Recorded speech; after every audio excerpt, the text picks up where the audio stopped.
O jogador uruguaio Cavani, do Manchester United, falou pela primeira vez após ser suspenso pela Federação Inglesa de Futebol. A decisão da organização aconteceu depois que Cavani republicou uma homenagem que recebeu de um amigo e escreveu, abre aspas, "Gracias, negrito", fecha aspas.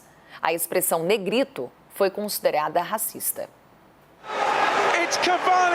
O jogador uruguaio foi acusado de má conduta por usar um termo nas redes sociais dele que a federação considerou abusivo ou impróprio. Cavani se defendeu, dizendo que usou uma expressão carinhosa. No dia 29 de novembro, o atleta repostou uma foto em que um amigo o elogiava e escreveu "Gracias, negrito", em português, "Obrigada, negrinho". Mais tarde, Cavani apagou a mensagem.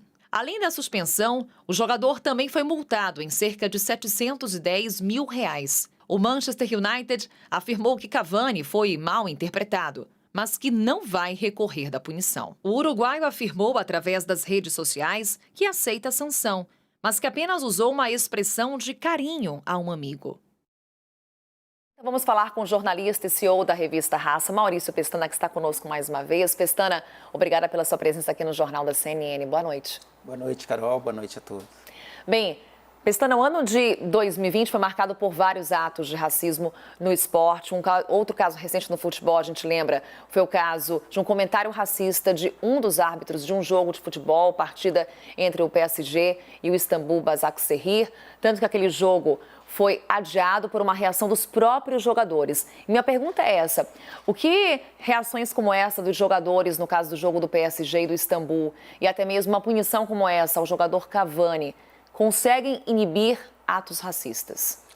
Olha, inibir eu diria que a gente não consegue ainda, né? Porque o racismo ele é muito profundo, eles são séculos, né? Desde a escravidão que você tem essa questão da raça negra, dessa perseguição, então você não consegue. O que hoje está acontecendo é que está se mudando um pouco, né?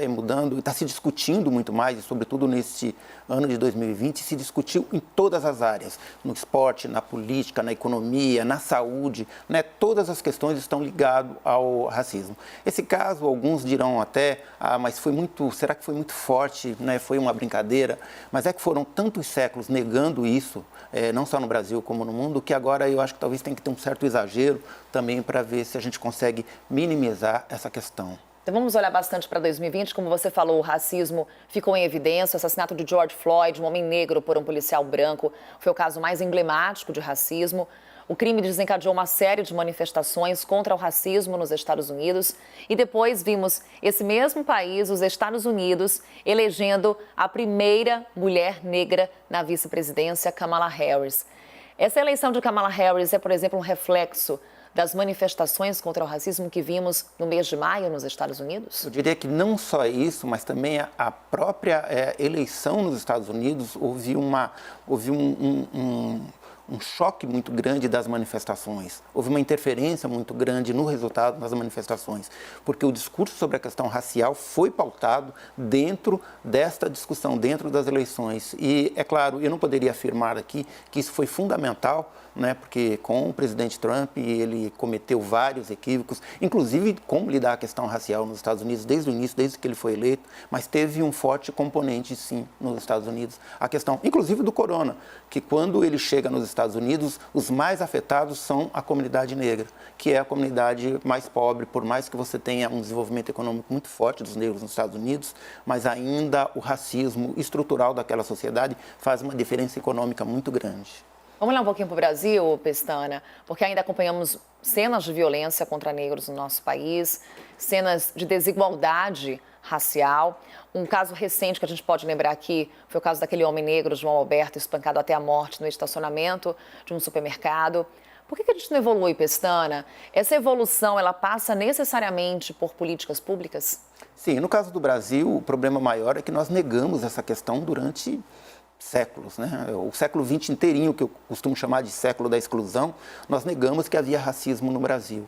Então, isso foi colocado de lado. E aí a gente entrou esse século ocupando apenas 2% das vagas nas universidades. E se não fosse uma intervenção séria, dura do governo brasileiro, com políticas de cota, de ações afirmativas, com ProUni e tudo mais, nós não conseguiríamos mudar. O que acontece? Nós mudamos em 20 anos, nós colocamos mais negros nas universidades no Brasil do que em toda a história da educação.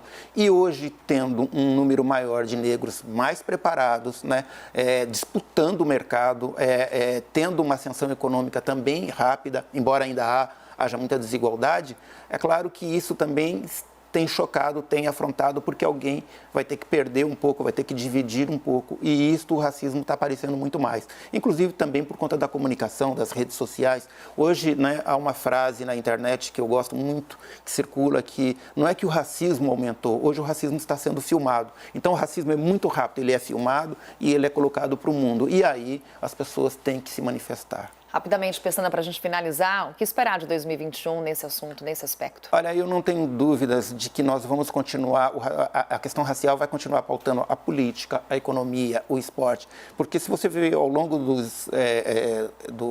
deste ano, nós tivemos esta pauta em todas as questões, então nós vamos esperar que isso se acentue, né? Mas, ao mesmo tempo, eu acho que vai começar a diminuir porque você tem outras políticas que não é mais só políticas governamentais. É políticas no setor público, é política na educação.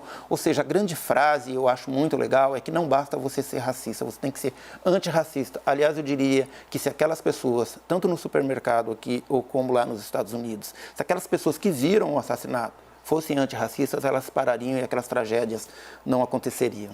Que 2021, que esse futuro seja muito melhor. Um feliz ano novo para você, Maurício Pestana, CEO da revista Raça, jornalista, sempre participando com a gente das coberturas super importantes que envolvem questões raciais. Muito obrigada, Pestana. Eu que agradeço, Carol, e em pensar que quando que a gente ia imaginar no ano passado que nós terminaríamos aqui este ano na CNN Brasil, a gente falando sobre essas questões, eu tendo essa oportunidade e a gente tendo essa grande emissora no Brasil. Então a gente está muito feliz com isso. Espaço Obrigado. sempre aberto. Obrigada, Pestana. Obrigado.